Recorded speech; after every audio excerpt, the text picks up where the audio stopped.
आपण बघत आहात आवाज कसमादेचा।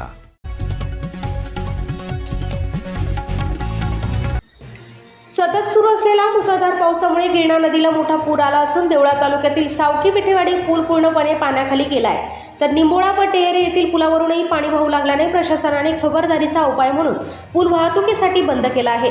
हवामान विभागाने वर्तवलेल्या अंदाजानुसार गेल्या 2 दिवसांपासून सुरू असलेल्या संततधार पावसामुळे धरणांच्या पाणीसाठ्यात झपाट्याने वाढ झाली आहे।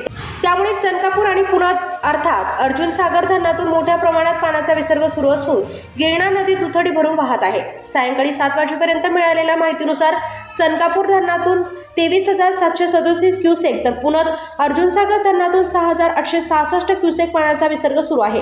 त्यामुळे नदीची पातळी सातत्याने वाढत आहे। पुरामुळे सावकी विठेवाडी पूल आधीच पाण्याखाली गेला असून सायंकाळी निंबोळा येथील पुलावरूनही पाणी वाहू लागले। संभाव्य धोका लक्षात घेऊन ग्रामपंचायत आणि ग्रामस्थांनी हा पूल तातडीने वाहतुकीसाठी बंद केला आहे।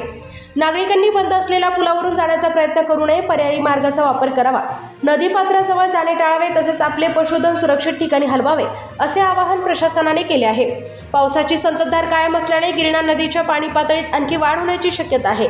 त्यामुळे नागरिकांनी सतर्क राहून प्रशासनाच्या सूचनांचे काटेकोरपणे पालन